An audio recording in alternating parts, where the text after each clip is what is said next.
Assistant soil conservation officer का हम ये नोटिफिकेशन देखेंगे। उड़ीसा पब्लिक सर्विस कमीशन ने ये नोटिफिकेशन जारी किया था और आप इसका जो ऑनलाइन आवेदन है वो कब से कर सकते हो। 16 जुलाई से आप इसके ऑनलाइन आवेदन कर सकते हो और 16 अगस्त ऑनलाइन फॉर्म भरने की इसकी लास्ट डेट होगी। टोटल यहाँ पर 81 पोस्ट निकली हुई हैं। तो अगर आप पब्लिक सर्विस कमीशन की ऑफिशियल वेबसाइट पे जाओगे तो अभी आपको ये ऑनलाइन फॉर्म भरने के लिए नहीं मिलेंगे, ये केवल 16 जुलाई से ही अवेलेबल होंगे।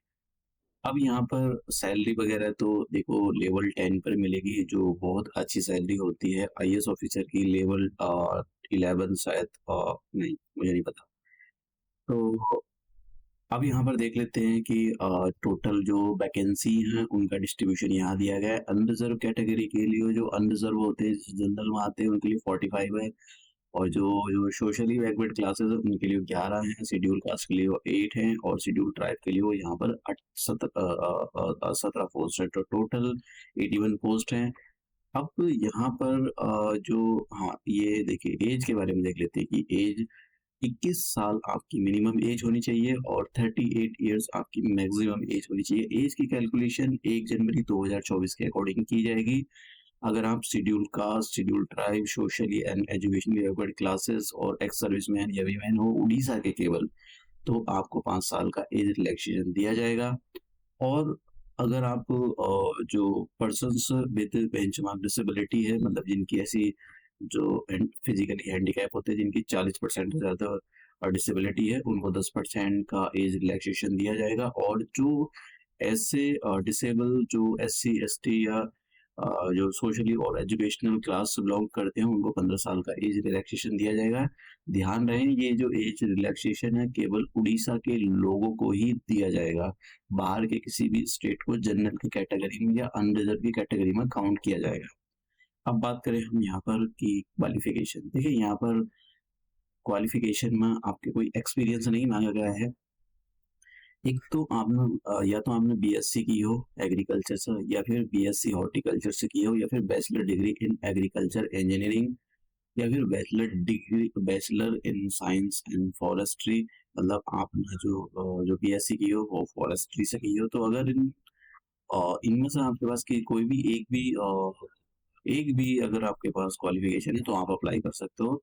यहाँ पर ये बहुत जरूरी है कि आपके पास यही क्वालिफिकेशन है। अगर आपने बीए या बीएससी किसी दूसरे सब्जेक्ट से किया हुआ तो फिर आप अप्लाई नहीं कर सकते हो।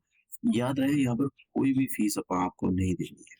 अब बात करते हैं कि पैटर्न क्या रहेगा। देखिए यहाँ पर जो एग्जाम का पैटर्न है, सिलेक्शन प्रोसेस है, वो 3 पार्ट में डिवाइड किया गया है। एक तो पेपर 1 होगा, दूसरा पेपर 2 होगा और फिर आपका इंटरव्यू होगा। इंटरव्यू आपका 25 मार्क्स का होगा। पेपर वन और पेपर 2 दोनों, हर एक पेपर 100 मार्क्स का होगा। 100 क्वेश्चन आएंगे और एक क्वेश्चन 1 नंबर का होगा, ये बात आपको।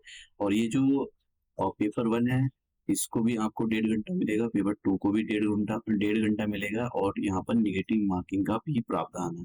तो ये बहुत जरूरी है कि आप जरा इसको एक बार अच्छे से रीड कर लो। वैसे मैंने यहाँ पर एमसीक्यू की फॉर्म के क्वेश्चन आएंगे यहाँ पर।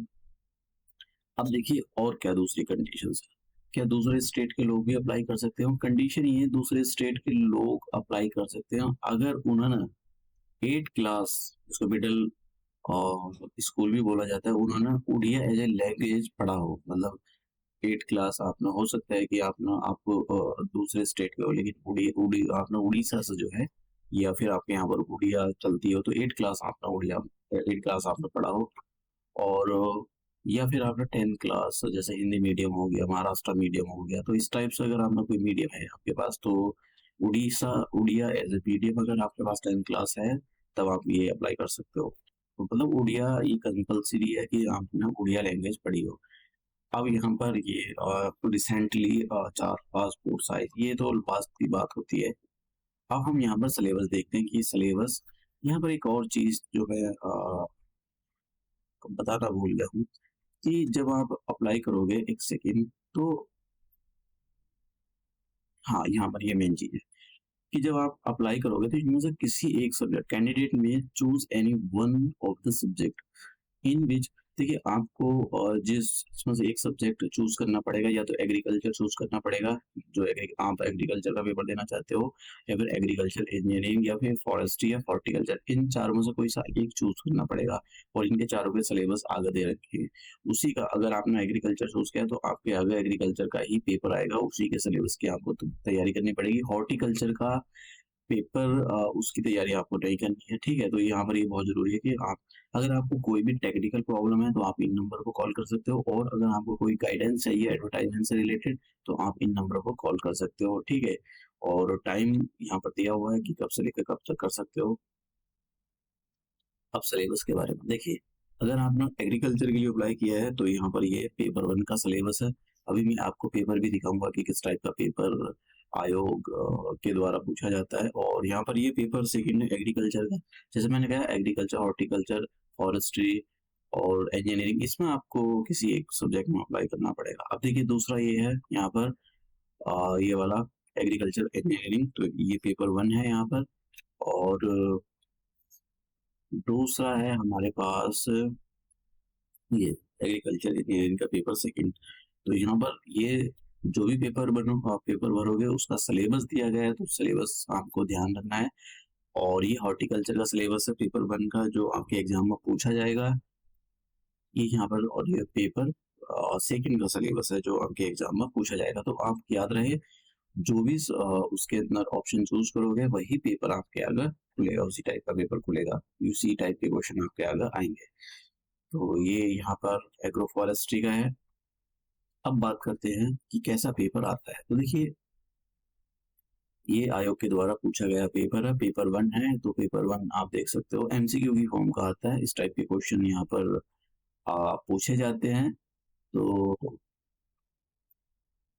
वैसे इतने इजी भी नहीं होते, तो इतने मुश्किल भी नहीं होते, तो आप जो है इस टाइप के क्वेश्चन कर सकते हो। और ये पेपर 2 है, जो कि 100 मार्क्स का है, 100 क्वेश्चन होते हैं।